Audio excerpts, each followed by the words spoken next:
Hola a todos y todas. Em, Ahora vamos a ver la segunda parte del sistema respiratorio, tráquea y pulmones.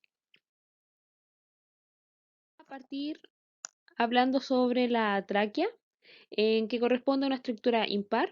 Está en la zona media, está encargada de la comunicación entre la laringe y los bronquios.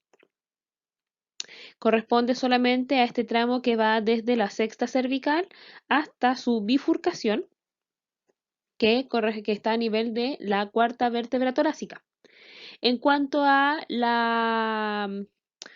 eh, a la longitud de esta estructura, mide aproximadamente unos 10 a 12 centímetros, es bastante corta, uno siempre piensa que es sumamente extensa, tiene un diámetro de 2,5 centímetros aproximadamente y por la cara externa, esta zona donde se divide se llama bifurcación traqueal, pero si nosotros miramos por interno y hacemos un corte a esa zona, nosotros vamos a ver que en la zona de la bifurcación, en el vértice, se va a formar una estructura que se llama la carina.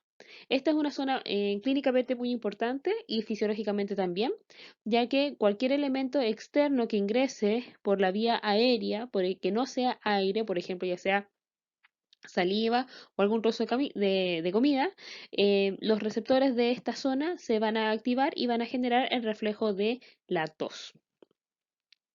La tráquea es un elemento de tipo fibrocartilaginoso, ya que está formado por una serie de cartílagos y tejido fibroso.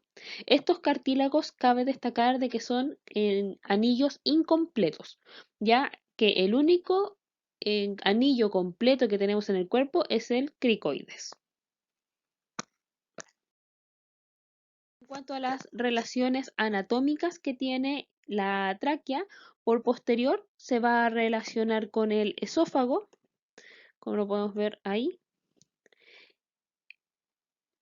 Creo que fue nuevamente una muy mala decisión de color. Ya, ahí está el esófago y anterior a él se encuentra la tráquea. Fíjense que la tráquea va a llegar hasta la cuarta cervical, entonces no queda detrás del esternón como uno em, pensaría, sino que solamente la última porción va a quedar dentro de lo que es la zona external, ya llegando solamente hasta la cuarta torácica donde se va a dividir para dirigirse a cada uno de los bronquios, o sea, de los pulmones, a través de los bronquios. Por la cara inferior se relacionaría con el estómago, pero son los bronquios los que están relacionados más directamente con esta estructura. En su tercio distal, em, en la cara izquierda se va a encontrar lo que es el arco de la aorta, que aquí lo podemos ver en mayor medida. Por posterior, se va a relacionar con el nervio vago izquierdo. En cuanto a la estructura traqueal, como ya les había dicho, está compuesto por anillos incompletos, va a tener una lámina, va a tener una capa de tipo submucosa, una lámina propia y una mucosa en la zona profunda, que la mucosa nosotros vamos a encontrar tejido epitelial pseudo estratificado, ya de tipo respiratorio, como se explicó en la primera parte, y va a tener dos tipos de células principales, que son las células ciliadas, ya que, como dice aquí, tiene el transporte del moco y tiene la presencia de las células caliciformes, que son las secretoras de moco. Uno de los hitos importantes, ahí se puede ver el cartílago em, de la tráquea, y en la zona posterior nosotros vamos a tener músculo, que es el músculo traqueal, que está denominado acá. Este músculo traqueal va a estar en comunicación o en contacto, no comunicación, sino que en contacto con el esófago, el cual en condiciones normales se encontraría cerrado, ya sus músculos que estarían contraídos. Esto es una muestra cadavérica. Entonces, ¿cuál es la gran importancia de esto? Cada vez que nosotros generamos la deglución, se genera un periodo de apnea. Y esto va a generar de que el bolo pueda pasar a través del esófago, el cual se va a ir expandiendo. Y cuando se expande, Gracias a que la tráquea tiene el músculo traqueal, este se puede distender para permitir el paso del bolo. Y una vez que pasa, finalmente volvemos a generar la ventilación.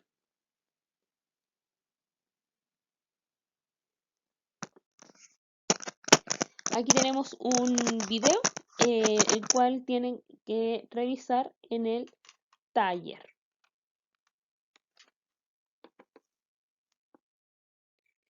En cuanto a las vías intrapulmonares, son aquellas que van a formar el árbol bronquial y las divisiones que van a venir desde la tráquea. Luego de la tráquea, nosotros vamos a tener las divisiones bronquiales, donde va a tener la primera división, va a ser parte de los bronquios, que se va a dividir tres veces, una primera división, una segunda división y una tercera división. ¿Ya? Entonces ahí tenemos, por ejemplo, la primera división que va a ser desde la tráquea hacia el bronquio principal. Luego va a venir la segunda división, que van a ser los bronquios lobales, que se van a dirigir hacia los lóbulos o los lobos de cada pulmón. Y después van a ser los bronquios terciarios, que son los bronquios segmentarios que se van a dirigir a distintos segmentos del pulmón. Luego vamos a tener los bronquiolos, que esto se va a seguir dividiendo y se va a dividir 20 veces, ya cada vez en mayor digitación, o sea, en menor diámetro. Estos elementos que van a ser de la división desde la cuarta a la 20ª división se van a llamar bronquiolos. Ya luego viene la división, los bronquios terminales, ya que va a ser el bronquio previo al bronquio respiratorio, que la diferencia es que el bronquio respiratorio va a tener ya la aparición de alvéolos. Y finalmente vamos a terminar en los sacos alveolares, que son esos cúmulos o los acinos de alvéolos. En cuanto a los bronquios, dentro de sus características es que son conductos tubulares de fibrocartilaginosos, o sea, vamos a tener presencia de cartílago y tejido fibroso. Presentan placas cartilaginosas, capas musculares elásticas y mucosa en la cara interna. Y la mucosa va a contener lo que es el sistema mucociliar. Entonces, como dije, teníamos tres divisiones. La primera división va a formar los bronquios primarios, la segunda división los bronquios secundarios y la tercera división los bronquios terciarios. Los bronquios primarios, también conocidos como bronquios pulmonares, se llaman así porque se van a dirigir hacia los pulmones, el pulmón derecho o el pulmón izquierdo. La longitud del pulmón derecho es más corta, ya tiene menor cantidad de anillos y es más ancha, versus el izquierdo, que por la presencia del corazón en esta zona va a ser más largo, más horizontal y delgado, o sea, va a tener mayor cantidad de anillos cartilaginosos. Y por lo tanto su longitud también va a ser mayor, de 3 a 5 centímetros. Aquí arriba tenemos una mnemotecnia, con la mano derecha. Ustedes la ponen en esta posición, o sea, la giran, la dan vuelta y el pulgar va a representar al bronquio principal derecho, que es más corto, vertical y ancho, y el índice va a representar al bronquio principal izquierdo, que es más delgado, largo y horizontal. Los bronquios secundarios, también conocidos como bronquios lobales o bronquios lobulares, se van a dirigir a los distintos lobos del pulmón, que el pulmón derecho va a tener tres, eh, tres lobos, así, de esta forma. Entonces, finalmente vamos a tener un bronquio lobal superior, un bronquio lobal medio y un bronquio lobal inferior. En el caso del pulmón izquierdo, tenemos solamente dos lobos, uno superior y uno inferior, por lo tanto, vamos a tener bronquio lobal superior y bronquio lobal inferior. En el caso de los bronquios terciarios, va a corresponder a la tercera división, que también va a tener presencia de cartílagos. Ya eso es el dato muy importante, porque eso es la característica que representa y diferencia al bronquio del bronquiolo. El bronquiolo carece de cartílago. Tenemos que los bronquios, o sea, los bronquios terciarios o los bronquios segmentarios se van a dirigir a los distintos segmentos del pulmón, ¿ya? Y de cada lobo. Entonces, por ejemplo, si nosotros tenemos aquí el pulmón, este se va a dirigir hacia el ápice. Por lo tanto, se va a llamar bronquio segmentario apical. Ese se dirige hacia posterior. Por lo tanto, se va a llamar bronquio segmentario posterior. Y este que se dirige hacia anterior se va a llamar bronquio segmentario anterior. ¿Ya? Y así sucesivamente cada bronquio, en el caso del lobo medio, vamos a tener uno lateral y uno medial. Y en el caso del lobo inferior, vamos a tener un bronquio segmentario superior, un basal posterior, basal lateral, basal anterior y basal medial. Y en el caso del lobo superior izquierdo, vamos a tener un bronquio segmentario apico posterior, bronquio segmentario anterior, lingular superior y lingular inferior. Cabe destacar de que en el pulmón derecho es más pequeño, tiene solamente dos lobos. Y la razón de esto es por la presencia que vamos a tener aquí del corazón, que van a estar estos van a estar optimizados. Por ejemplo, este de aquí, que era el ápico posterior, en realidad vendría siendo la fusión del apical y el posterior del lado derecho. Vamos a tener nuevamente un superior, posterior, lateral, y aquí se va a fusionar el anteromedial. Y ahí están todos eh, todos los bronquios segmentarios. Los bronquiolos son alrededor de 60.000 bronquiolos, ya están desprovistos de cartílagos, ya tienen fibras de músculo liso que van a regular el lumen, que es la anchura o la apertura que tenga presencia de nódulos linfáticos y mucosa que va a secretar moco. Estos son los que colapsan, por ejemplo, las personas que tienen asma, debido a que, por ejemplo, los bronquios, al tener la presencia de cartílagos, estos no van a colapsar, no se va a obstruir la vía aérea. Pero estos, cuando por ejemplo tenemos una inflamación de la mucosa, secreción de moco y además el músculo liso se contrae, eso genera la dificultad del flujo aéreo, ¿ya? Pero no va a ser para el ingreso del aire, sino que va a ser para la expiración. Entonces, el sistema de defensa bronquial, sistema mucociliar, nosotros ya hemos hablado ya bastante de él. Ahí se ven las que tienen las vellosidades cortas, las células caliciformes, y las vellosidades largas son las células ciliadas, que van a estar arrastrando el moco. En la siguiente diapositiva hay un video, el cual también es parte de las actividades de taller, el cual de verdad es muy lindo porque se explica muy bien cómo actúa el sistema mucociliar. Aquí tenemos una radiografía normal.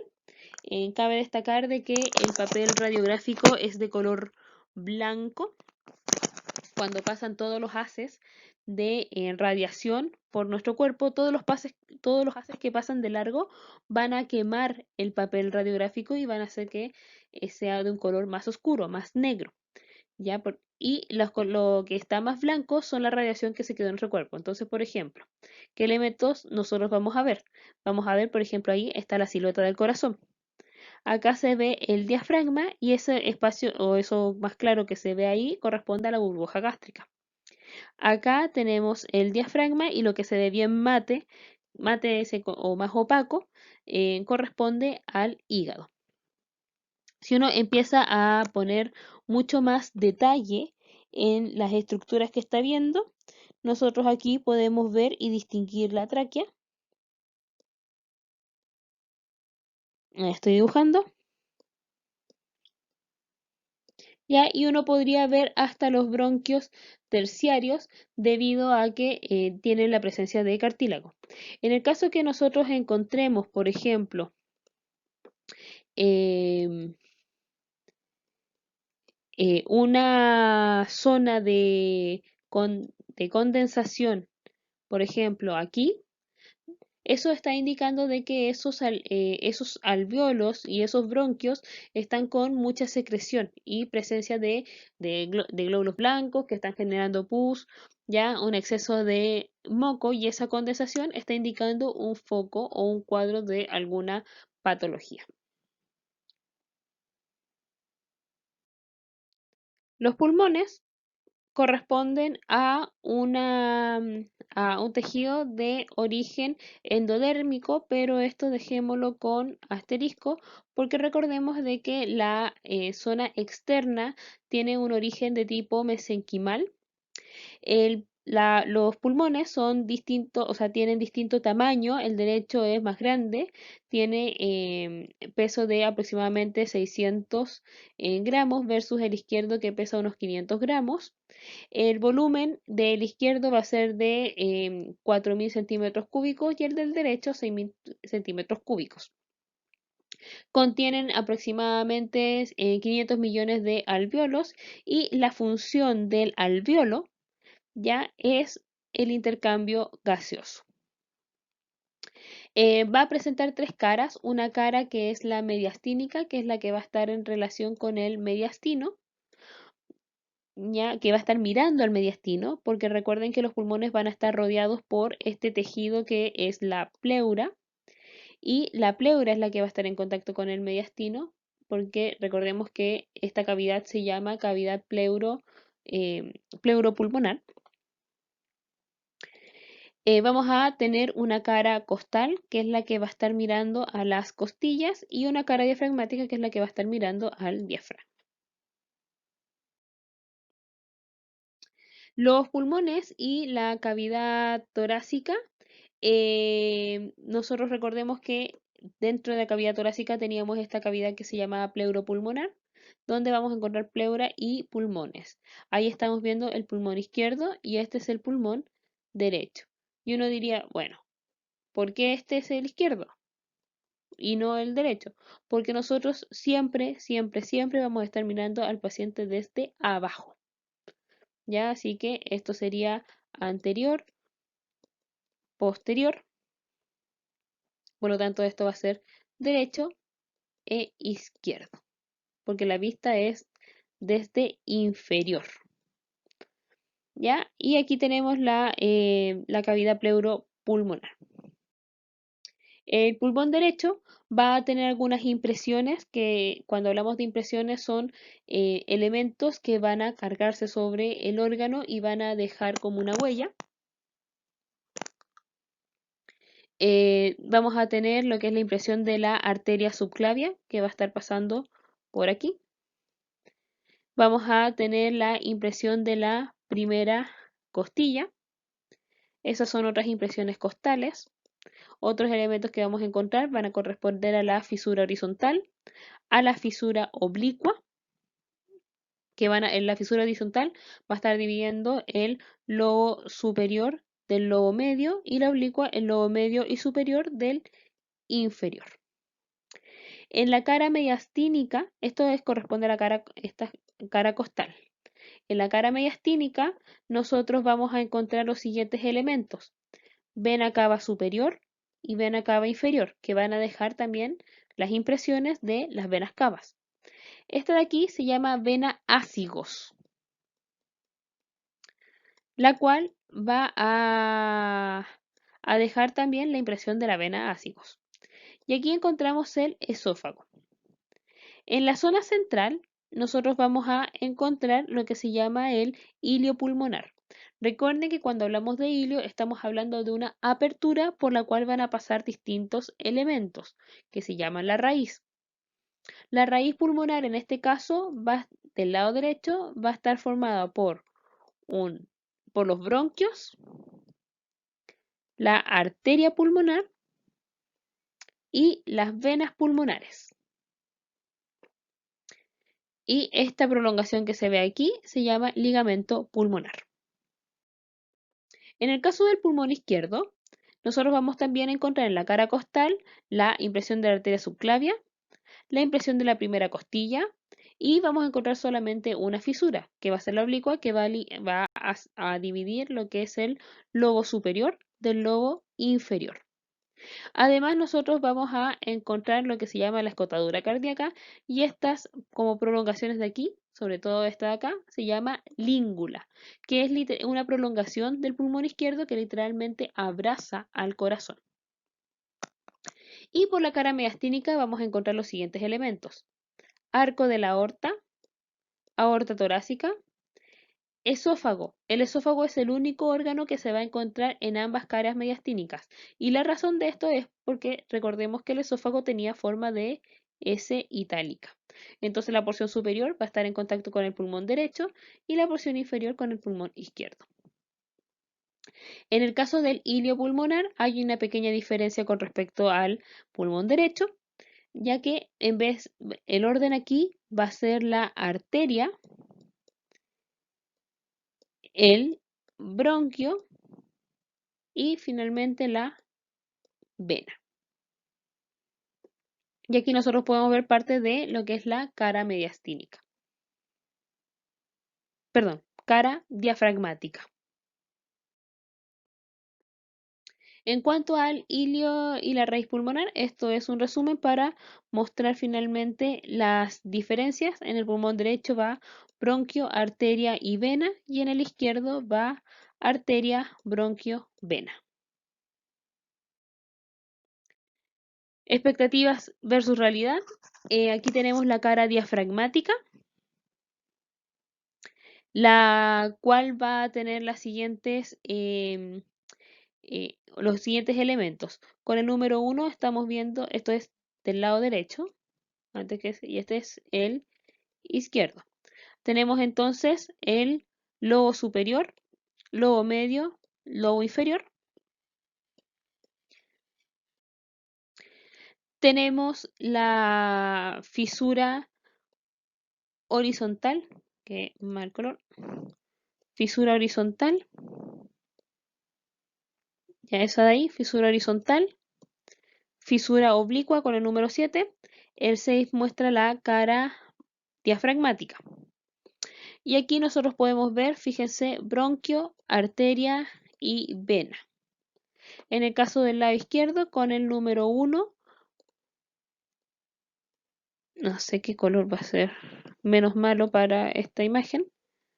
Ahí el celeste. Número 1 es el lobo superior. Número 2 es el lobo inferior. El número 3 es el ápice. 4 la fisura oblicua, que tenemos una sola fisura. El número 5 es la cara diafragmática. Esa L que se ve ahí corresponde a la língula. Y aquí vamos a tener en orden la arteria, el bronquio y la vena. En ambos casos, ahí se ve el ligamento pulmonar. En cuanto a los lóbulos pulmonares, ya los habíamos mencionado. En el pulmón derecho tenemos el superior, vamos a ponerle superior, el medio y el inferior. Y en el caso del pulmón izquierdo, tenemos el lobo superior y el lobo inferior. La cavidad pleural son dos, uno a cada lado del mediastino. Recuerden que hablamos de cavidad pleuropulmonares para la zona dentro de el tórax. Si nosotros hablamos solamente de las cavidades pleurales, es lo que está contenido dentro de las pleuras, que en este caso sería el pulmón.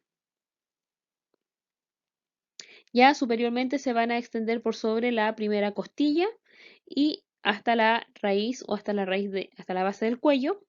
Ya inferiormente se van a extender hasta el músculo diafragma y el reborde costal. Ya, y en la zona medial van a estar en relación con la cara mediastínica.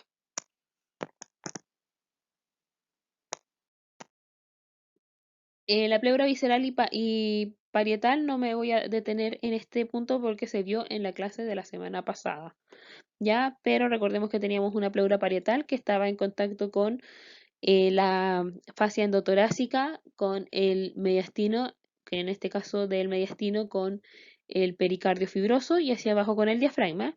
Vamos a tener una pleura visceral que va a estar en contacto directo con el pulmón y vamos a tener entre ambos la cavidad pleural que va a estar llena del líquido pleural. Dentro de las implicancias mecánicas de la pleura, este mantiene que el pulmón se mantenga siempre insuflado con un porcentaje de aire, evitando, es una de las que evita su colapso. Aquí tenemos em, una pleura, o sea, un pulmón colapsado, y aquí la pleura puede estar lleno por distintos elementos. Por ejemplo, si es que se llena de aire, vamos a estar hablando de un neumotórax. Si se llena de sangre, hablamos de un hemotórax. ¿Ya? Podría también, por ejemplo, tener una patología que gatille que se genere un líquido supural y se genere lo que se llama el derrame pleural, como lo vamos a ver a continuación. ¿Ya? Ahí tenemos el derrame pleural.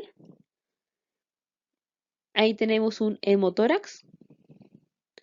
¿Ya? Ahí tenemos un enfisema, que es acumulación de pus. Y así es como se vería una radiografía, por ejemplo, con un derrame. Fíjense todo lo denso que se ve toda esa zona, donde debería estar completamente negrito como se veía en la radiografía normal. En cuanto a la respiración diafragmática, em, nosotros tenemos lo que es el estado de reposo. Cada vez que nosotros tomamos aire, vamos a estar ingresando aire a los pulmones gracias a la contracción del músculo diafragma, el cual va a descender. Una vez que nosotros ya llenamos nuestros pulmones de aire, va a llegar un momento en el que el diafragma se va a relajar y eso va a producir la salida del aire. Entonces, cuando hablamos de una inspiración normal, es un proceso activo por la contracción del diafragma, y cuando nosotros expiramos con S, no con X, cuando nosotros expiramos es por un efecto pasivo de relajación del diafragma. Dentro de lo que es el proceso de inspiración y expiración, cabe destacar de que hay expiraciones e inspiraciones forzadas, donde nosotros vamos a usar músculos accesorios. En el caso de la inspiración forzada es cuando nosotros queremos obligar a entrar mayor cantidad de aire y nosotros podemos tener una expiración relajada, solamente relajar el sistema, o podríamos tener una expiración forzada y que se va a producir por por la contracción de musculatura que va a obligar a salir el aire con fuerza. Por ejemplo, cuando tosemos o cuando reímos. El nervio que va a estar controlando este músculo son los nervios frénicos, los cuales van a tener su origen en la zona cervical alta. Desde aquí, este nervio va a descender, va a dar inervación sensitiva al corazón y inervación motora al diafragma. Tenemos dos nervios frénicos que van a controlar la mitad del diafragma cada uno, y esto va a hacer que el músculo esté constantemente contrayéndose. La musculatura accesoria de la respiración, de la mecánica ventilatoria, tenemos músculos que son inspiradores, que van a elevar las costillas y ayudar al diafragma, y tenemos los músculos expiradores para principalmente la expiración forzada. Los músculos inspiratorios accesorios tenemos los intercostales externos, los escalenos y el esternocleidomastoideo. Y en el caso de la musculatura expiratoria tenemos los músculos intercostales internos e íntimos, el oblicuo externo, el recto abdominal, ¿ya? Y esa es una de las razones por las cuales nosotros cuando nos reímos mucho nos llega a doler el abdomen. Aquí están los movimientos del diafragma y las costillas se van a mover en un movimiento que se llama asa de Walde. porque se mueven igual como si tuviésemos un asa de balde. Y ese es el movimiento que se genera.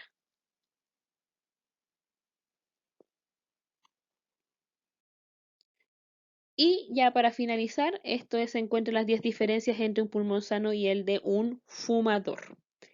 Ya, cuando las personas fuman, tienen mucha mayor posibilidad de tener un pulmón como el de su derecha, que es este de acá. Ya, cuando la persona deja de fumar, no es una cosa de que deja de fumar y su pulmón inmediatamente va a quedar rosado. Van a pasar años y años antes de que su pulmón vuelva a tener algún aspecto similar a lo de un pulmón sano. Así que si fuma, no lo haga. De verdad que se está haciendo un daño tremendo. Y morir ahogado, créanme que no es una muerte bonita.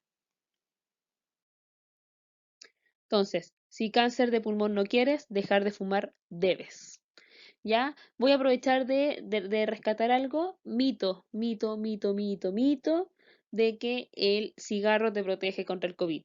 No sé quién se le ocurrió esa bárbara idea. Por favor, no lo crea.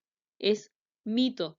Es imposible que un elemento que te genera tantos daños al pulmón sea un factor protector para enfermedades respiratorias. O sea, todo el mundo sabe de que no hay enfermedad respiratoria que no se vea agravada por el cigarro. Y ojo, que no solamente el cigarro de tabaco, ¿ya? El humo caliente genera, por ejemplo, de las personas que fuman marihuana, genera daños en la mucosa del tracto respiratorio. Y si me dicen, ah, entonces me lo voy a comer un queque, hace un montón de daño para sus neuronas. Por favor, quieran a sus neuronas, cuídenlas, ¿ya? El alcohol también genera mucho daño, así que tome con moderación. Bueno, no salgan, como siempre, no salgan de sus casas, cuídense mucho, que estén muy bien. Chao, chao.